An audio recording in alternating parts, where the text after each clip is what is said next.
So I needed a new desk because the one I built years ago was literally a piece of garbage in terms of ergonomics, in terms of construction, in terms of paint finish. Half of the drawers didn't even open because nothing was in square. I spent a lot of time at my desk and it was so unergonomic. It was way too tall, so like it was actually causing me like back problems. So I already had an IKEA countertop, which is actually genuine oak veneer, so it's pretty nice and really durable, provides a ton of desk space. So I wasn't really building a desk, I was more making a 2-cabinet build and then slapping the IKEA countertop on top of it.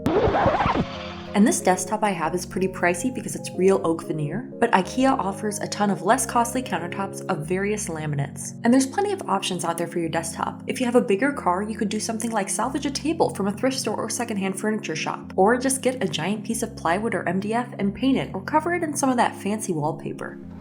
But anyways, my goals for this desk were to have several things, which is plenty of drawer space, an ergonomic height, a cabinet to showcase my PC, and the best cord control I could possibly conceive of. And I spent many, long nights dreaming about how I could build something that is going to get every cord possible out of view. How are you actually going to be able to work the cords out of it? So for this project, I chose MDF for the casework. I knew I was going with a white paint finish, and MDF is so easy to paint because it has this perfectly smooth surface. Another good option for casework is plywood, and I actually tried to make this project with plywood, but every single sheet of plywood from the home center was warped.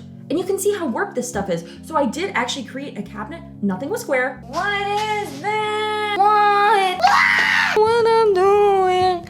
I don't know. And I was like, you know what? I am not going through this dark night of the soul again to create a non-square cabinet, trying to get every drawer front to fit in these weird parallelograms, rhombus shapes. I was like, no, this is not working. Plywood, you did your best. Sorry, bye. God bless the broken road that led me straight to you. Every lost. Plywood would be a great option though if I could get really high quality flat plywood, because plywood is a lot stronger than MDF and has way better power for holding screws than MDF does. But you know what? We went with MDF. It was the card we were dealt in this situation. And very important safety note, you'll see me wearing my respirator, my full-on respirator, basically through this entire project. MDF releases very fine dust. This dust contains carcinogens, so please do not mess around with sniffing this stuff. So I started out by creating some very rough plans for these cabinets, which I immediately threw out because I cut my first piece of sheet good to the wrong dimension.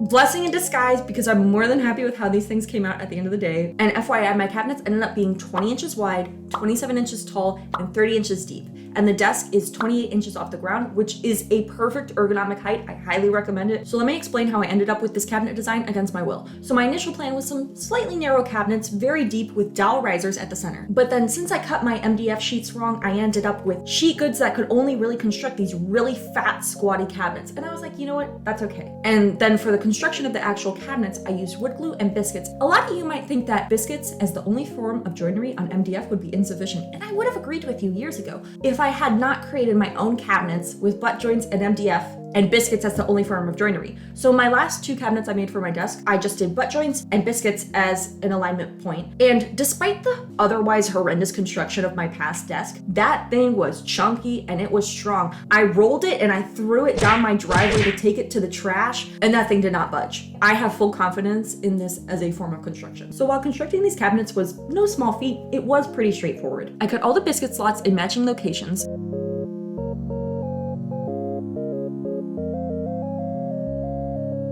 And also for my cabinets, I always route a 1/4 inch groove for a 1/4 inch MDF back piece to be glued in. And I love making the back piece of my cabinets a good distance from the back edge, like almost an inch, because then when you're moving or trying to carry these pieces anywhere, you got this awesome crimp ledge to hold on to. Trust me, it makes your life so much easier as opposed to just gluing the back piece flush to the back edge. So I made the drawer cabinet first.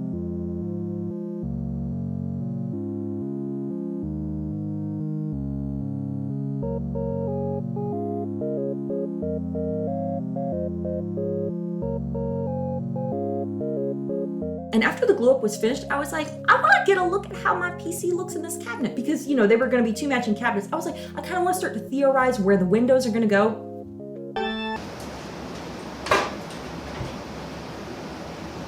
Realized it was not tall enough for my PC.